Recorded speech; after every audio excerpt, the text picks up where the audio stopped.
زندگی میں سب کچھ تھا لیکن ایک بے چینی تھی، ایک کسی چیز کی کمی تھی، ایک تڑپ تھی کہ پتہ نہیں کیا چیز ہے جو مجھے بے چین رکھتی ہے، میں پریشان رہتا ہوں، سب کچھ میرے پاس ہے لیکن میں پریشان رہتا ہوں۔ تو اللہ نے مجھے دکھلایا اس رات میں، فجر کی اذان میں جب میری آنکھ کھلی تو مجھے ایسا لگا کہ میں مکہ میں آ گیا، مدینے میں آ گیا۔ اٹھ کر کے فجر کی نماز ادا کی، نماز کے بعد میں بیان ہوا، بیان میں بیٹھ کر کے بیان سننے کے بعد میں نے کھڑے ہو کر کے نام لکھایا کہ میں اللہ کے راستے میں 3 دن جانے کے لیے تیار ہوں۔ 3 دن پہلی بار اللہ کے راستے میں نکالا گیا، اور وہاں جانے کے بعد میں پتا چلا کہ ایمان کسے کہتے ہیں، دین کسے کہتے ہیں، اللہ کسے کہتے ہیں، اللہ کے رسول کیا ہے، یہ ساری بات 3 دن میں اللہ نے سمجھا دی۔ اور اس 3 دن کی برکت سے اللہ نے 5 وقت نماز پڑھنے کی توفیق عطا فرمائی۔ تو میں شوٹنگ پر بھی نماز پڑھتا تھا، جب نماز کا وقت ہوتا اپنے کمرے میں جاتا، نماز پڑھتا، پھر آ کے شوٹنگ کرتا۔ پھر اللہ کے نبی صلی اللہ علیہ وسلم نے فرمایا کہ نماز آدمی کو بے حیائی سے، فحشات سے، برائی سے روک دیتی ہے۔ ان الصلاۃ تنہی عن الفحشاء والمنکر، کہ منکرات سے اور فحشات سے نماز روک دیتی ہے۔ اس نماز نے مجھے برائی سے روک دیا۔ میری گھر والی کہنے لگی کہ جی میں آپ کے ساتھ میں آدھی روٹی کھا کر کے زندگی گزار لوں گی، لیکن مجھے حرام کی یہ دولت نہیں چاہیے، یہ حرام کا مال نہیں چاہیے۔ تو شروعات میری گھر والی سے ہوئی۔ میں یہ بتلانا اصل چاہ رہا ہوں کہ عورت کی زندگی میں جب دین آتا ہے تو نسلوں میں دین آتا ہے، اور عورت جب اللہ کے دین کی معین و مددگار بنتی ہے تو میری ماں بہنوں یاد رکھنا کہ اللہ کی رحمت کے اتارنے کا ذریعہ بنتی ہے۔ اور جب عورت کی زندگی میں دین نہیں آتا اور عورت اللہ کے دین کی معین و مددگار نہیں بنتی ہے تو اللہ کے عذاب کے اترنے کا ذریعہ بنتی ہے۔ یہ بات اللہ نے قرآن میں سمجھائی ہے۔ قیامت تک آنے والے انسانوں کو، مردوں کو، عورتوں کو اللہ نے یہ بات سمجھائی ہے۔ اور حضرت حاجر رضی اللہ تعالی عنہ جو ابراہیم علیہ السلام کی بیوی تھی اور اسماعیل علیہ السلام کی ماں تھی، ان کے واقعے کو بیان کر کے اللہ جل جلالہ و من والو نے پوری امت کو یہ بات سمجھائی ہے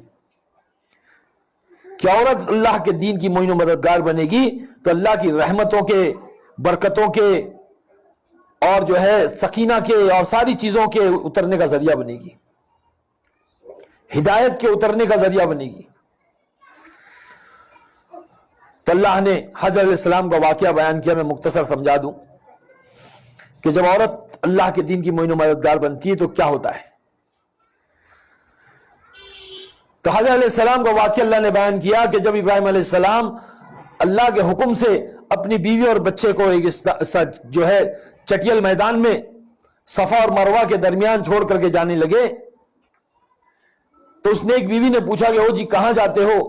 ہم سے کیا خطا ہو گئی، ہم سے کیا گناہ ہو گیا جو آپ ہمیں ایسے ویران میں، ایسے تپتے ہوئے چٹان میں آپ ہمیں پہاڑوں کے درمیان چھوڑ کر جا رہے ہو، ہم سے ایسی کیا خطا ہو گئی، ہم سے ایسا کیا گناہ ہو گیا۔ تو اللہ نے فرمایا کہ کچھ مت کہنا۔ تو ابراہیم علیہ السلام نے سکوت اختیار کیا اور آگے بڑھنے لگے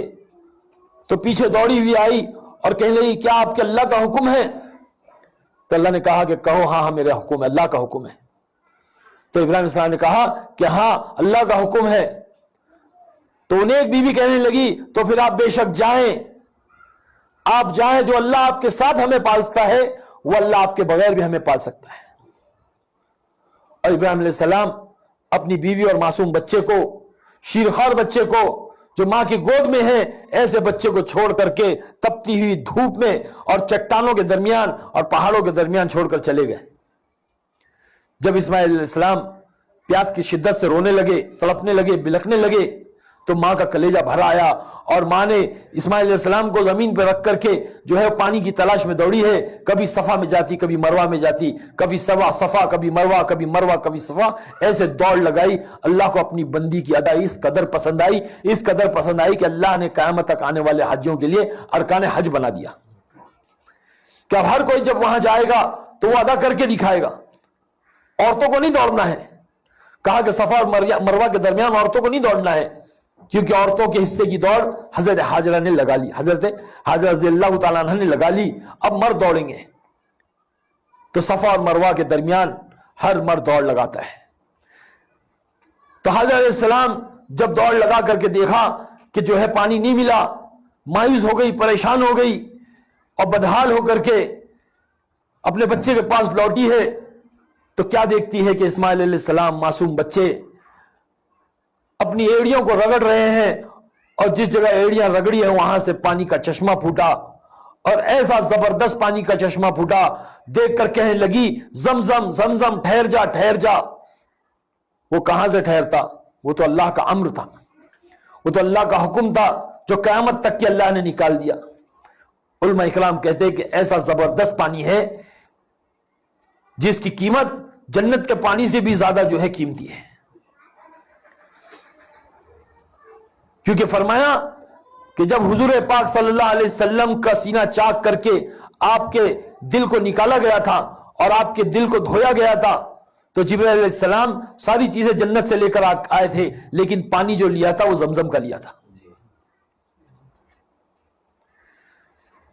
تو اس پانی کی ایسی قیمت ہے کہ بندہ اس پانی کو پیے گا جس نیت سے، جس تمنا سے، جس مراد سے، اللہ اس کی تمنا اور وہ مراد کو پورا کرے گا۔ بیمار پیے گا تو شفا پائے گا،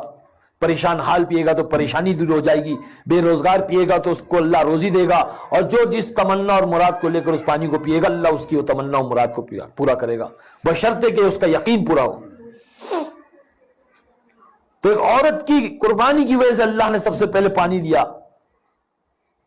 پھر اس پانی کے ذریعے سے چڑیا آئی، چڑیا نے جہاں پانی ہوتا ہے وہاں چڑیا آتی ہے، تو چڑیا نے اپنا دائرہ بنایا۔ ایک قافلہ دور سے گزر رہا تھا، اس نے دیکھا کہ چڑیا ہے تو انہوں نے اندازہ لگایا کہ یہاں پہ پانی ہوگا، تو وہاں پہنچے تو کیا دیکھتے ہیں کہ ایک نیک بی بی بیٹھی ہوئی ہے اور ایک بچہ ہے اور پانی نکل رہا ہے، اور اجازت لے کر کے اس پانی کو استعمال کیا۔ پھر ان کی اجازت سے وہاں پر اپنا خیمہ لگایا اور وہاں پہ اپنا قبیلہ لگایا، اور پھر فرمایا کہ اس جگہ کو اللہ نے شہر میں مبدل کر دیا۔ پھر ایسا شہر بنایا، ایسا شہر بنایا کہ دنیا کا بہترین شہر آج مکہ مکرمہ ہے، کہ اللہ نے ساری اپنی رحمتوں کو وہاں پر اتار دیا، برکتوں کو وہاں پر اتار دیا، کہ ساری دنیا کے لوگ وہاں پر جاتے ہیں اور وہاں جا کر کے سکون پاتے ہیں۔ اللہ نے ساری دنیا وہاں پہ بکھیر دی۔ یہ ایک عورت کی قربانی کی بدولت ہوا، اور سب سے بڑا انعام اور سب سے بڑی چیز جو اللہ نے دی، فرمایا کہ حضور پاک صلی اللہ علیہ وسلم کو آپ کی نسل سے پیدا کیا۔ یہ ہے، یہ عورت کی قربانی کا نتیجہ ہے۔